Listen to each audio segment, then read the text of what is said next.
as originally broadcast over the Mutual Broadcasting System.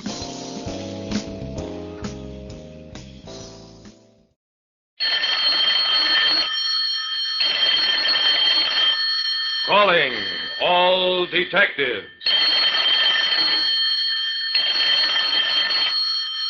When one hoodlum gave another a holiday necktie, it spelled out a pattern of murder. That is the situation on this page from my casebook. The casebook of Jerry Browning, private detective. The holiday season is a time for relaxation for everybody except a guy like me, Jerry Browning, private detective. It was a couple of days after Christmas, and the Lascott department store was doing a big business in gift exchanges. I was at the hosiery counter explaining why size 9 socks were too small for me, when a couple of aisles over, 2 men at the neckwear counter began exchanging Sunday punches. I pushed my way through the crowd just as one of the contestants folded up and hit the rug. I grabbed the victor just in time to prevent him from kicking in the ribs of his fallen opponent. Shame on you big bully, slugging a little guy like that, and right in the middle of the holidays, too. The big man twisted my grip. Let go of me before I knock your back teeth out. Oh, hello, Jerry. What's the good word? I relaxed my grip, took a good look at him. Hello, Muscles. When did you get paroled? 4 months ago. Excuse me a second, Jerry.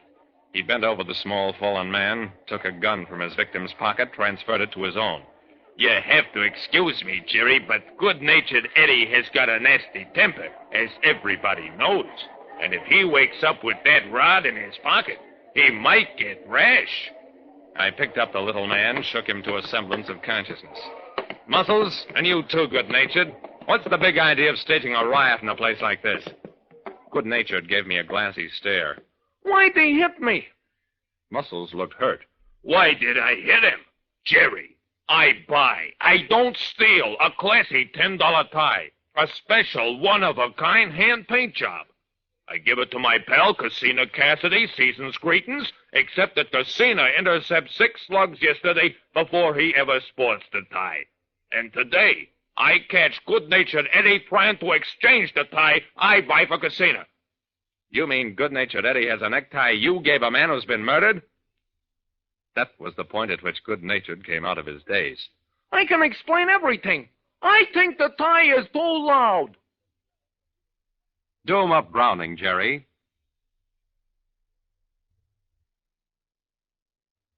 Two hoodlums staged a fight in a department store. When one tried to exchange a necktie, the other had given a murdered gambler. I walked Muscles and Good-natured down the street, keeping a firm grip on each one's arm. Good-natured muttered, Jerry, if you will butt your nose out of private business, I will cut Muscles' heart out. Muscles tried to reach beyond me to strike at the little man's face. Listen, you scrawny runt, soon as Jerry leaves, I'll twist your head around till you look the other way. I yanked him over to a doorway. You two listen to me, you thick-headed apes. Casino Cassidy has been murdered. You, Muscles, gave him a holiday necktie, which makes you one of his friends, presumably. You, good-natured, have that necktie, which means you either murdered him or know the person who did. It seems to me that both of you are in kind of a tough spot. Muscles and Good-natured exchanged glances. Then, Jerry, leave us go have a drink against the cold and kind of talk this over.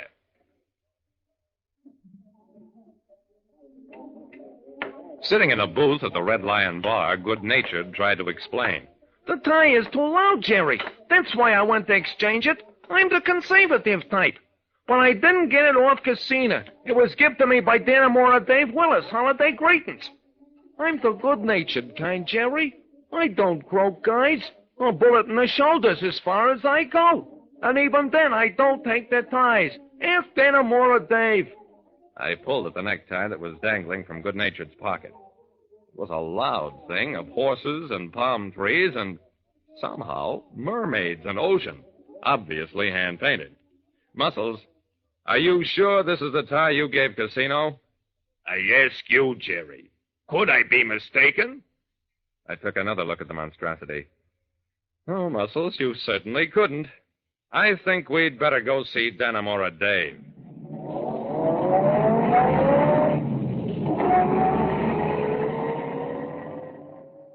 Let's pause right here. Calling All Detectives returns in a moment.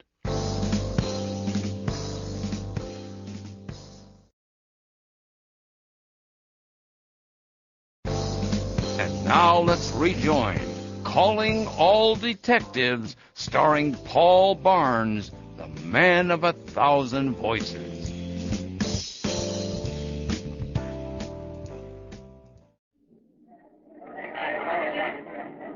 Dannemora Dave was the bouncer at a big roller skating rink. When he saw us, he came skating across the floor, pausing long enough to pluck a young would-be acrobat along the way. If you want to die, Sonny, die outside. Hello, Jerry. Muscles, good-natured. A merry Yuletide, gents. What's the score? Good-natured looked unhappy. 8-5, Dannemora, against you. I held up the necktie. You gave this to good-natured Dannemora, but before that, Muscles gave it to the late Casino Cassidy. Mind telling us how you got the tie? Dannemora winced. It was a happy holiday present from a friend. Only I personally favor bow ties, the kind with the elastic like I'm wearing. So I pass it on to my pal, good-natured here. Who gave it to you, Dannemora? The bouncer hesitated. Well, Casino was always a square guy. He shouldn't have been killed, so... Guzzler Grogan gave it to me. I thought it was kind of funny when he told me he was in too much of a hurry to get a box with it. Muscle snorted. I paid for the tie. I got a box with it. Dannemora nodded. Maybe we should all go have a talk with Guzzler Grogan. It'll take all of us to do it.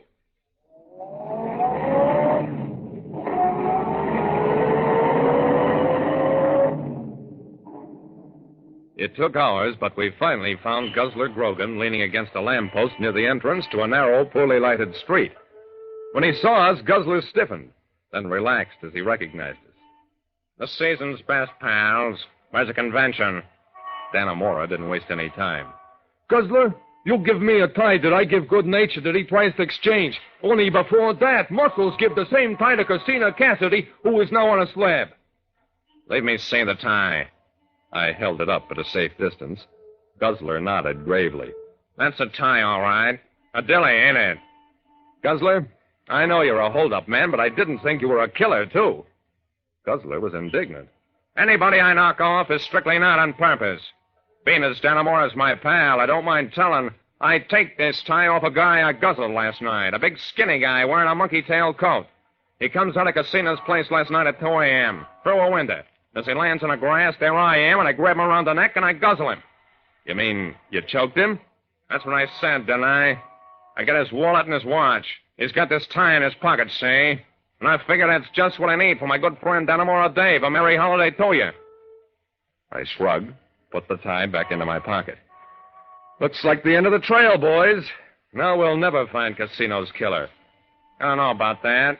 Before I fling the wallet, I look inside. Mortimer Aldershot II is a moniker. Though naturally, I won't say it in court.